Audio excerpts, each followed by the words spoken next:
What's up, everybody? Welcome back to Man-Made Thoughts. My name is Quatez, and if this is your first time listening, it used to be a podcast, but now I'm just talking about comic books because I like comics. So some might say I love comics. Some might also call me a weirdo. But hey, that doesn't even matter. So anyway, we're going to talk about Spider-Verse #1. Not to be confused with the Spider-Verse movie, Into the Spider-Verse.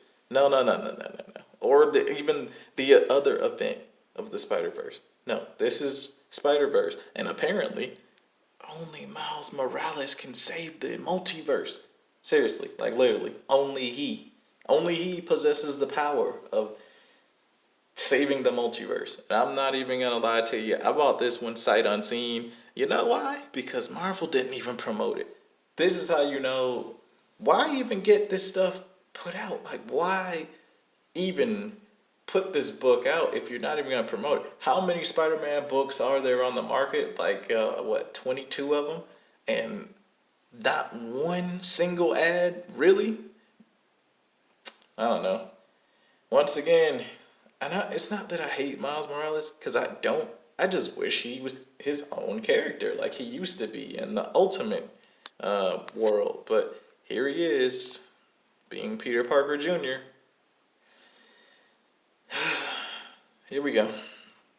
By the way, I do not like this book, but I will tell you what I do like. This first page. So anyway, he's fighting against 8 Ball.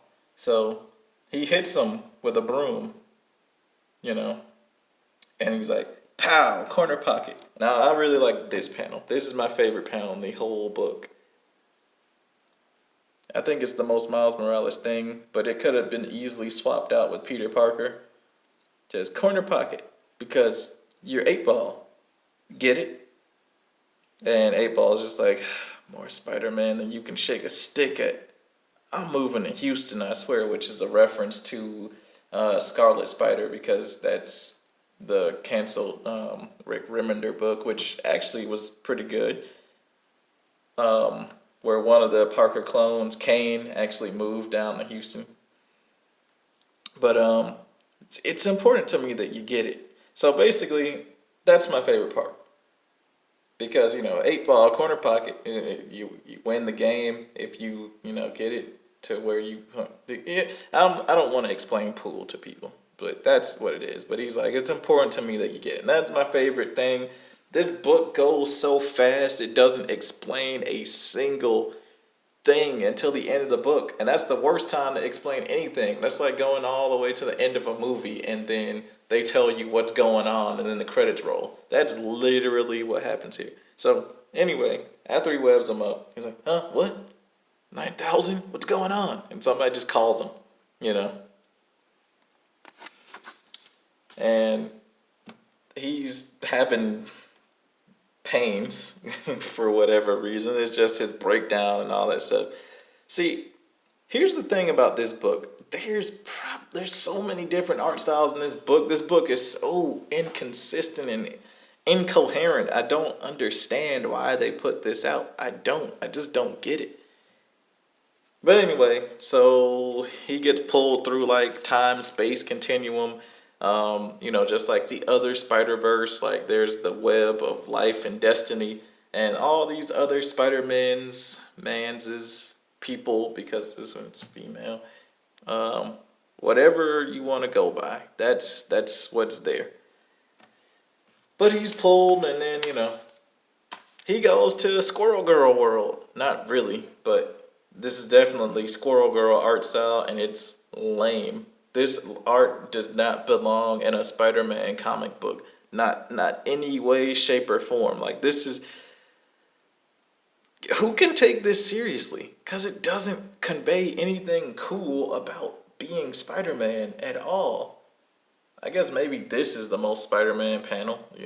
They get speed lines, and just because you put a bunch of guys in Spider-Man like poses and stuff, it doesn't mean that they're cool looking, because they're not. Nobody's doing anything cool on these pages at all. They look so stupid. But anyway, he gets pulled into Manhattan 2.0. Or who cares? Who cares? I mean, really, who cares? I thought this art style was interesting.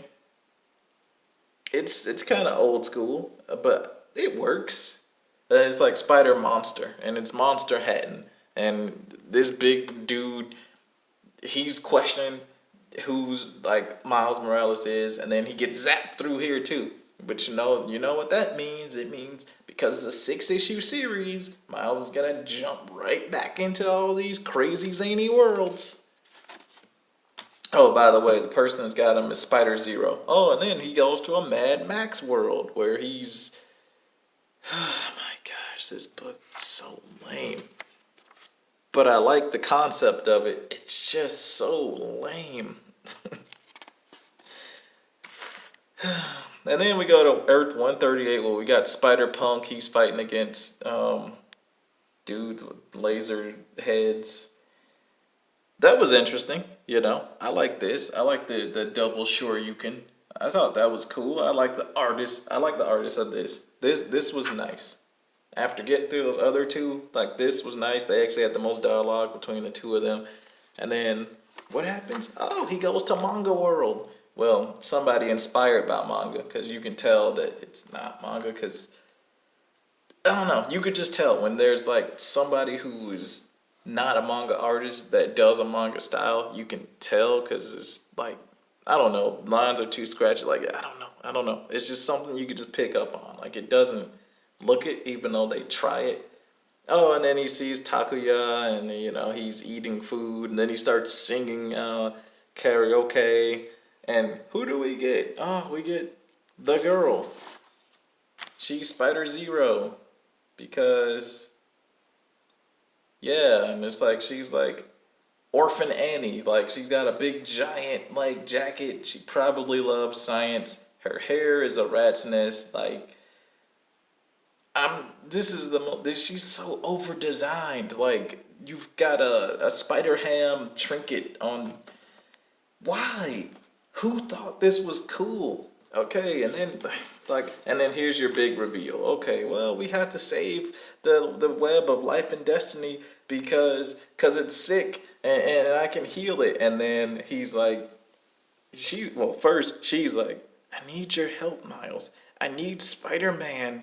We need to heal the web. We need to find Annie Mae because Annie Mae is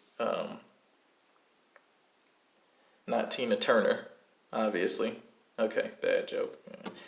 But you know, she's gone missing, and the web of life and destiny is sick, and so you know, he's like, and I like this because Miles Morales understands that he is not the Peter Parker, so he's always, whenever somebody says, "Oh, it's you," I thought you were Spider Man, and he always has to explain, "No, I'm not the other Spider Man. I'm kind of my own guy." In every issue that I've ever picked up for a Miles Morales comic, he's always explaining that he's not that Spider Man, but he is Spider Man, you know.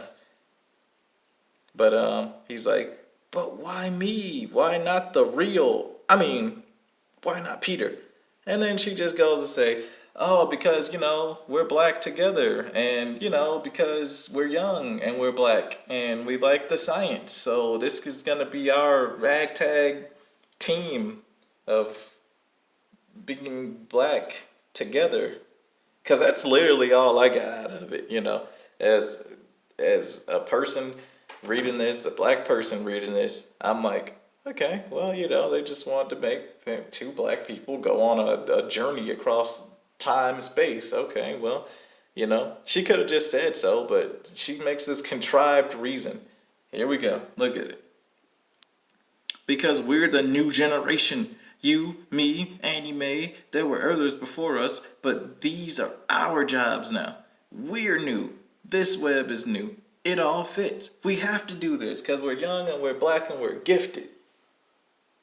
Because that's literally the reason why. Oh, and she has a spider thing too. The spider with a zero on his back, and she's a zero, but she's the most over-designed character in this book. But this art is the first artist in the book. I do not know who it is, but I like that person's art. I do. So I wish that they would just used him for all of those other spider worlds. maybe the Spider-Punk one was good. Like that was good enough to be like a filler. But I am only gonna buy number 2 because I'm trying to show the world I like Miles Morales, but his books and his writers, I don't think they understand who Miles Morales is. Or maybe they don't want to understand. They just want Black Peter Parker for a younger demographic and a new generation. And that would be cool if we didn't have Peter Parker, but we do. So I don't know why. I don't know why he exists in regular Marvel world. I don't know why he exists in this book. I don't know why only he can save the multiverse. Like, despite the fact that you have Peter B. Parker right here on the cover. So why is it that only he can do it? And Spider-Man right here. I just don't understand. I don't get it. I don't know why this book wasn't hyped. I don't know. Well, probably because it's not that great. But I just don't see the need for this book to exist. I do not recommend it.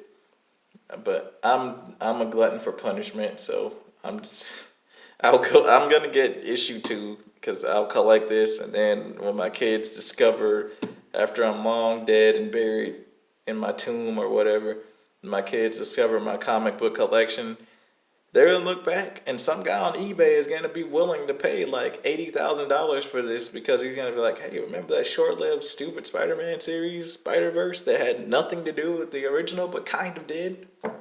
Yeah, I want that. Give me all 6, and my kids will be made for the rest of their life." But anyway, that's the video. If you liked it, leave a comment down below, and like, share, comment, subscribe, anything else. If you already subscribed, hit the little bell icon so you get every single notification as it comes. Anytime I put out a new video, I think I'm going to start doing like a video a day while I'm in the field. So I'm going to miss out on a lot of comics. I'm going to be in the field for quite some time. But anyway, thanks for watching, and have a good day. Peace out.